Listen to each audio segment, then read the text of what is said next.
The people who seem to get more done than everyone else, they're not working longer hours or running on more caffeine. They've just stopped wasting time on the stuff that doesn't move work forward. Switching apps, re-explaining context, hunting for files, those aren't small inefficiencies. They're hours wasted every week. Superhuman Go gives you those hours back.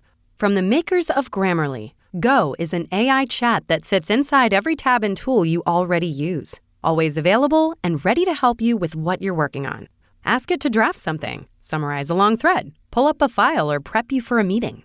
Go handles it without you ever leaving the page you're on. This is what it looks like when AI actually fits into your work instead of adding to it. It's like having a teammate whose only job is to help you be better at yours. Go keeps up so you can move forward. With Go working with you, you can show off what you do best. See what Superhuman Go can do at superhuman.com. That's superhuman.com. As always on the Randomness of Nothing podcast, we always look for inspirational stories and people who have told the world that it's not where you came from, it's where you're going, and your hard work can ultimately pay off. The rarefied career of Lisa Baker, executive coach, former member of Microsoft, Stadia Group, and Synchrony, very much looking forward to picking her brain today about how you can elevate your career with her coaching, executive leadership, and her grow method. Thank you very much. It is a pleasure to be here with you. I've been looking forward to our conversation. Well, that makes two of us, and I'm very honored that, with all of the things you could be doing, you wish to be on this show. So I'm very appreciative of it. I looked you up, obviously, did my homework. You have a lot of executive experience, and you've decided to transition that to entrepreneurship and be able to share that across the board with your clients. So can you give us a bit of your background, please? Yeah, I'd be happy to do that. And you're right. I spent a lot of time in corporate America, about 30 years actually, in Fortune 500 and larger organizations. It's what I thought I wanted. It was the dream, right? To go up the ranks in a big organization and have those broad experiences. And I did that. I've worked in sales and marketing and operations. So I've been in different functional areas within the business and rose, up into the C-suite. My last role before I decided to leave, I was working for Synchrony. I was a senior vice president and general manager for the eBay credit portfolio. So I had a $2.5 billion book of business that I was running for the company, all the teams and support that you would think of that it takes to run a business that size. That's what I was doing. That's absolutely amazing. And for people who utilize these services, sometimes there are people behind this, right? It's not just the fancy app on your phone or the website that you go. There are people who are managing, because we get kind of tunnel vision, like, oh, this is really cool. I use this in my everyday transaction. Like, no, somebody's in charge of this. You have retail vendors that you have to take care of. There's Lowe's, there's home, there's all these moving pieces and parts, and you still have to make sure the customer is taken care of in real time. That's right. When you go into any store and you're going to check out and they ask you, would you like to get a credit card today and save, X% on this purchase and get these perks? There are people behind that. And I was one of those people. So my first GM role, I was the GM for the American Eagle Outfitters portfolio. So if you went in, you're buying your jeans and whatever, and you get to the register and they want to know if you want to get the credit card. Synchrony was the bank behind that credit card. Yes. I was the GM, working with American Eagle, the organization, to come up with what the credit program would be. What are the perks for that program, and helping American Eagle to grow their business through offering credit. Helping the customers to get more of what they want and get those perks so they get discounts on the brands that they love. That's what I was doing. And I did the same thing with the, eBay and PayPal's credit program as well. So there are real people and lots of jobs behind it. There's the sales team, the IT team, the finance people, the marketing people. Yeah. For sure. What do you say? And I'll pivot specifically towards Ascentim because this topic is so high level right now. Now a lot of these things have become automated, and they felt like they haven't needed certain departments, certain people, certain teams. How do people navigate what could be in that space? Because before it was certain industries that were untouchable. Now it's hitting banking. Now it's hitting consulting. Now it's hitting a variety of industries that before you're like, well, maybe this could be automated, but this won't be. And now it's like fair play to everything. Yeah, it's fair play to everything. And it's part of the reason why I describe my background as being fintech, because I worked in financial services and I worked in technology, like at Microsoft. But even within financial services, there is a lot that technology helps drive, right?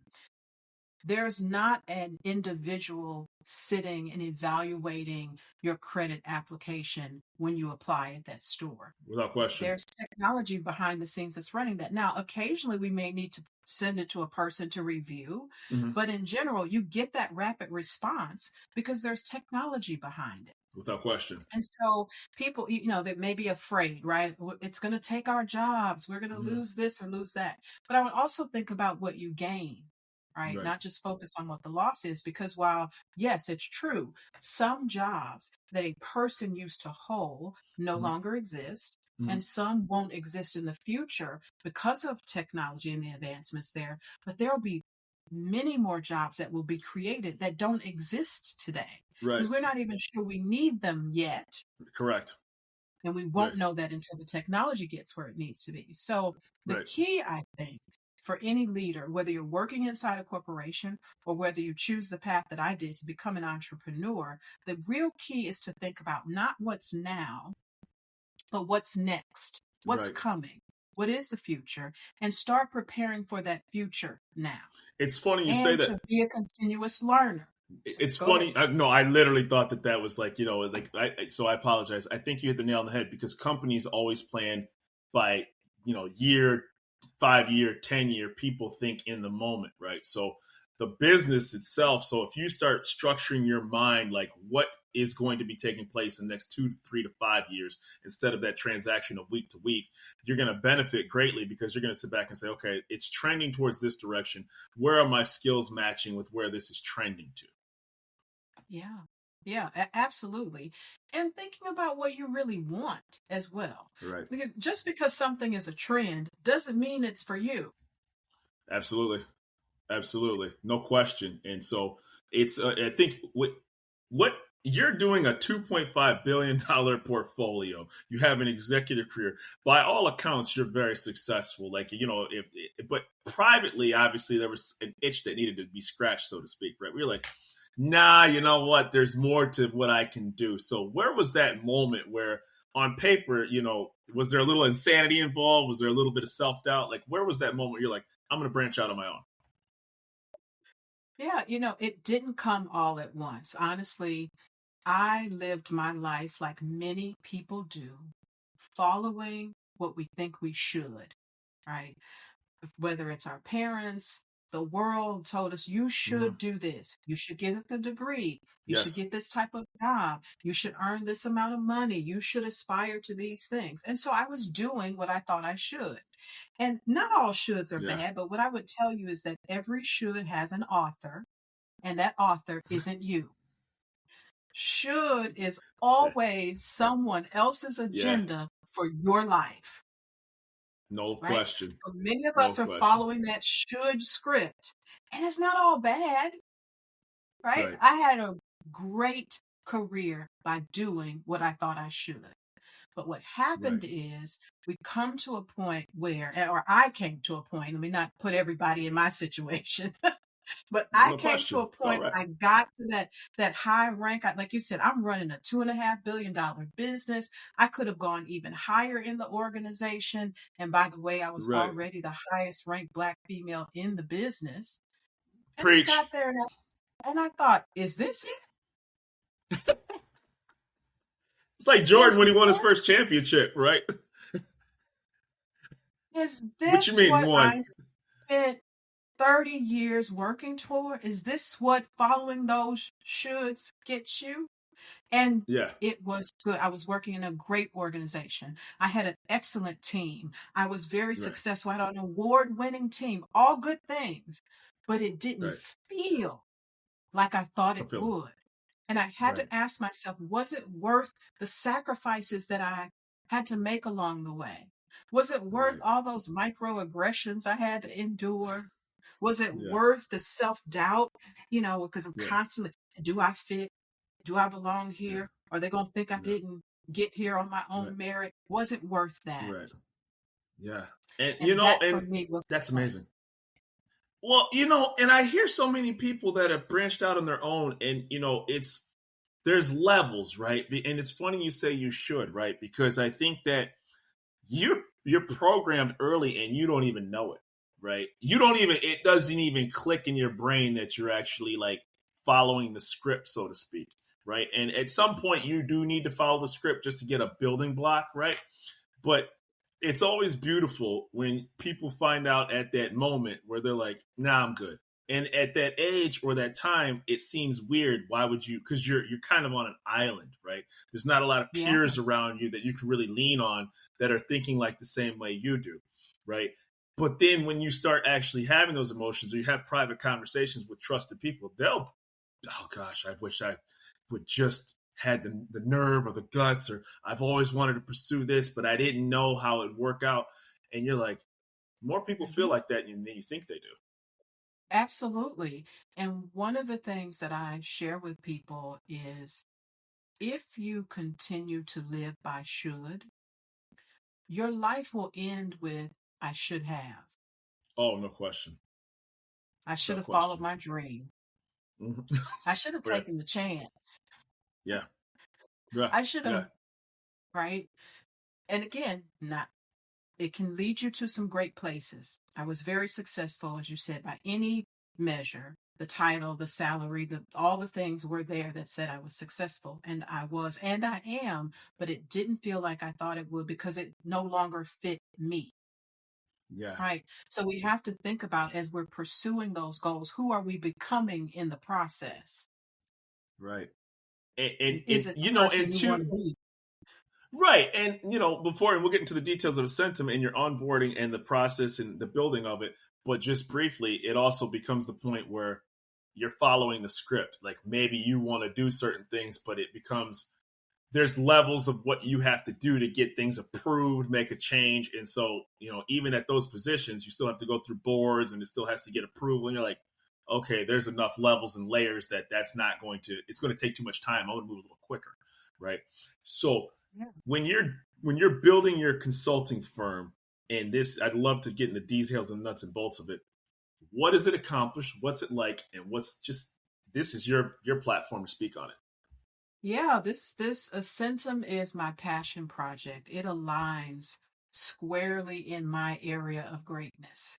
And that's what I'm Beautiful. helping other leaders to discover is theirs. Your area of greatness, it's your strengths, your passions, your purpose, all working together. Mm-hmm. And when you lead and live from that place, you're your most powerful and authentic self. So Mm-hmm. it no longer becomes, what do I have to do or what should I do? Now it's what I get to do.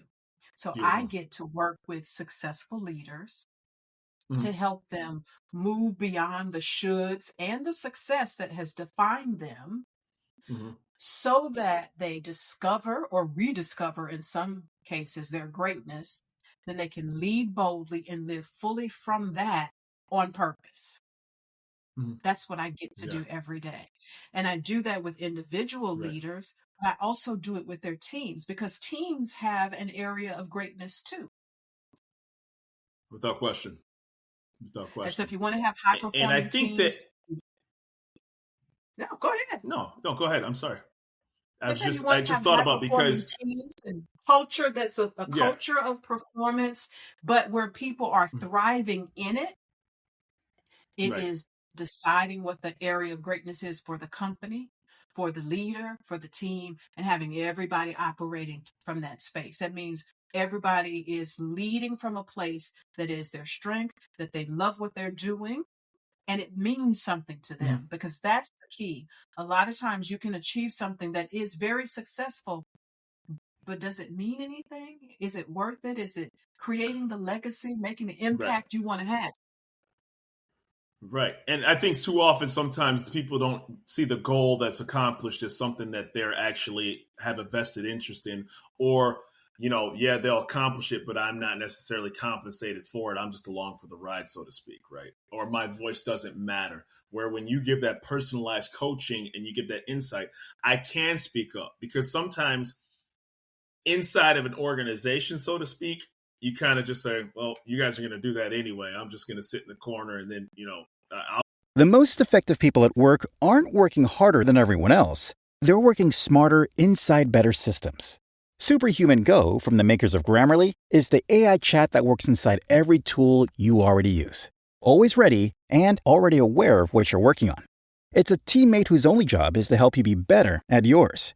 With Go working with you, you can show off what you do best. See what Superhuman Go can do at superhuman.com. That's superhuman.com. Make sure I'm compliant with all the rules and follow everything to a T, but my voice really doesn't matter. Whereas when you get that one-on-one session, I've always wanted to say this. I've always thought that this would be a much better strategy and session involved, but my ideas never listened to because of this particular system in place. Yeah, and that's a lot of what I'm helping my clients to do. First, the process that I use is called GROW. It's a coaching methodology to help leaders gain insight, realize new possibilities, overcome obstacles so that they can win in life and in leadership.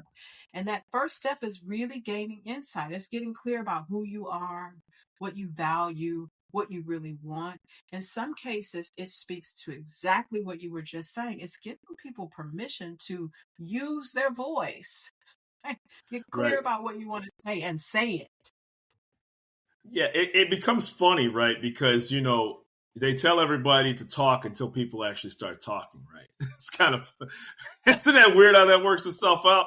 Like, anybody have any questions, right? Anybody want to speak up? And you're like, yeah, but that comes with a very big caveat involved when I actually do. And you know that. And I'm not going to say anything because there's some strings attached to this dialogue. Yeah, there's risk in being your authentic self, asking the question you want to ask, saying the thing that you want to say, because some people don't like to be challenged. Oh my God. We have to have that off-camera conversation before I end up getting myself caught up in some trouble. So that's all I'll say about that. Yes, that is a very true statement. And I'll just say it very, very generally speaking, depending on the person that says it. It's a double-edged sword when you say it, right? But can I tell you something, Sean? The very people who don't like to be challenged are some of the most insecure people that I've met. Without question.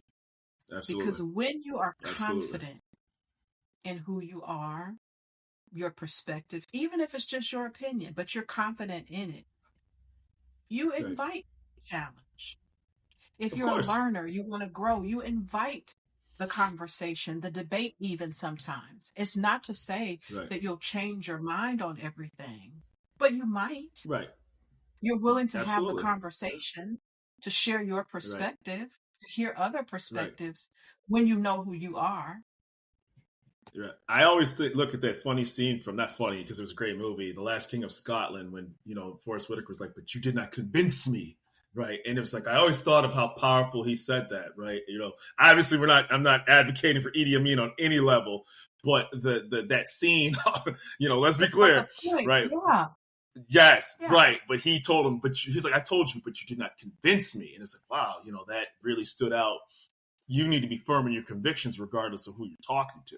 Right. And absolutely. And if you are a wise person and you hear new information, you want to take that in and factor it into your decision making because you want to make the best possible choices for yourself, for your team, for the organization. Yeah. And that means you have to invite diverse perspectives. Without question. And so when I'm talking when you're to working leaders about their team, and I look at their leadership team, and it's, listen, if everybody on your leadership team generally looks the same, they generally sound the same, they generally agree on the same things, have the same background, same opinion, you have a problem. You have a problem. Your organization is eventually going to run into a challenge that they cannot overcome because you don't have any fresh perspectives. Yeah, that's powerful. The world is growing and evolving, and the same way of thinking, the old way that we used to do things, no longer works in the chaotic, fast-paced, ever-changing environment that we are in. You cannot solve new problems with old solutions. I always think of it like it's almost like when like a hit movie takes place, right? And they're shocked, like, "Oh, we didn't know this movie was going to take place," and you're like, "Yeah, there was an audience that always wanted that material, but you just never catered to that particular." The buying power of that specific group is very high. They obviously, consume material at a high level, or content. You just never made material for them, and I'm not, I'm not here to Yeah.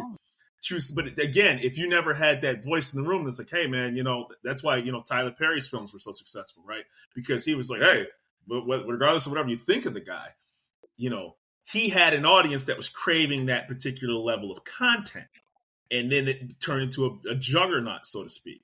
And it's like, well, you weren't making these kind of films, so I just decided to do so, right? Yeah, he So, found and an then unmet need and filled it. yes, And exactly, that's how you succeed. It's how you win in whatever space you're playing in. Your podcast fits in a space that meets a need. It's why people listen. It's why guests are willing to come on and talk to you, well, thank you. because it fills a need. Right? It's no different in Oh, any other business. I coach successful leaders, not to say, and that's not a yeah, judgment or anything like that. And why do I do that? People think, well, they don't need a coach because they're already successful. right. That's not the truth. Having Mhm. been successful, I know we need it as much, if not more, than some people who are earlier in their career who maybe aren't as successful yet as they ultimately will be, because we have the same challenges. And in fact, we have some Right, additional ones because people already look at us and think that we've made it. So they think we don't need anything. right. And it's not the truth. Right. And those companies that stagnated and did not evolve, I would challenge anybody to look. Do you see a Blockbuster or a Radio Shack or a Circuit City around? Right. So, I mean, Blockbuster was the staple of every Yeah, Friday and Saturday night. But because the company didn't evolve when the e-commerce era boomed in front of its face, that's right. they're no longer, they're nothing more than a Wikipedia page now. Yeah. And they made the mistake of not buying Netflix when they had the Oh my, opportunity. for $10 million. For $10 million, which would, I mean, I did a paper on it in college, and I was like, oh my god, you didn't do this, right? It was Yeah. crazy. Yeah, and you obviously know that. You So see, they did what they thought they should do. yeah, And now if they were here, they are probably saying, I should have bought Netflix. well, if they, See, it yeah, doesn't that's just just apply to people, it applies to businesses too. without question. Yeah, I was stunned when I read that. Just briefly, can you talk about like the onboarding process and kind of the details of the coaching that you would give an organization, a business, or a coach, or I'm sorry, an Yeah. individual or an executive? Yeah, so let's start with an individual first. Someone who, decides that they need a coach. The first thing that we would do is we're going to have a consultation. That is always complimentary. That is my opportunity to get to know you, for you to get to know me, so that we can decide whether we are a good fit for each other. Mm-hmm. Now, assuming that the answer is yes, we're a good fit for each other. The next step is we're going to decide what coaching program or package is going to be right for you based on what we talked about in that consultation. And then you'll, be onboarded as a client of Ascentim. You're always going to have a 90-minute discovery session once you become a client. That's my opportunity to go a little bit more in depth about who you are, what your coaching goals are, what does success look like for you. Mm-hmm. From there, I create a customized coaching plan for every client that I work with that's based on what I discovered in that session. Mm-hmm. So no two coaching programs are exactly alike because no two leaders are exactly alike. Right.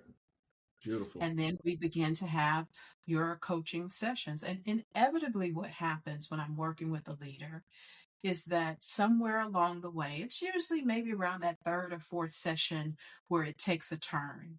And what they believed was really important at the start suddenly shifts. Yeah. And it naturally happens because as they get more and more clarity and start to envision what's possible, what they want changes, what they thought they needed changes. And that's where the magic really happens for me as a coach, because now I can really start to push them toward their purpose and to guide them toward. I describe it like this: I help leaders come home to themselves. Mm, mm. Because it was always about the corner office and the bigger title, but they never got personal satisfaction out of it. That's Right. right, because success and significance are not the same thing. Without question. Without question. And it's weird because we kind of get all put on this hamster wheel, even in college. Like, it's all about the MBA, the Juris Doctorate. It's all about the fancy titles and things like that. And then you hear very sad stories where the person had it all and they did something bad to themselves. Or you hear about, like, how could this successful person kind of fall off the cliff, so to speak. We've watched those crime shows. I'm not here to go off the deep end, but you'd be like, but they felt empty. There was a void. There was less personal satisfaction. And I think because all of us are kind of pre-programmed to do what we're told in the should, as opposed to I will and I am going to, it could be detrimental to your well-being. Absolutely. It is detrimental to your well being to operate outside of who you truly are, to deny the greatness that's already inside you, trying to become something that you aren't and frankly weren't ever really meant to be. Yeah, and I think, to say the least, that this deserves a part two, because I would love to get further in depth. I really do, and I say that not because you have a lot to say, and I really think that Ascentim is one of those companies that came from passion, heart, conviction, and you get a chance to get people who have built up a lot of walls. They have to have that wall from their team, right? I'm large, I'm in charge, right? But then they have a coach privately where they're like, gosh, I wish I could, pursue this passion with vigor. It's the flip side that they don't show their teams, right? Yeah. Yeah, because there's this belief that, as leaders, we aren't supposed to show vulnerability. Yeah. We have to always show strength. And then there is an element of truth to at least this piece, that because we're leaders, people follow us. They Right. look to us for cues about how they should feel. If I know that Rashad is normally a calm and cool leader and he's got things together, and then suddenly I see you panic, I'm going to panic. Yeah. Yeah. Right? Right. He's panicking, we should all Right. panic. Right. So there is something there. So a lot of what I do is to hold space for Yeah. leaders, because at some of the levels, I work with leaders from their mid-career right on up through the C-suite. And in those executive positions, you can't always tell everything. Of course not. Right? Of course You not. need a place that is safe, where you can let your guard down, have those conversations that you really don't want to have Of course. with your team until you're ready. Of course. And it has to be structured, and depending on the information that's involved, maybe it's something that's health related or career related. You don't have to share it, or it could be proprietary, where it has to go through different layers. Lisa Baker, like I said, I'm eager to call you doctor, madam, ma'am, something hierarchy, because it feels like the title should speak for itself with all the things you've accomplished. But having said all that, I'm eternally grateful. And just briefly, can you say where people can find you? Absolutely. So listen, I love making new connections. That's the first thing that people should know. So if you're on LinkedIn, I am Lisa L. Baker on LinkedIn. If you're on Facebook, I am the Lisa L. Baker on Facebook.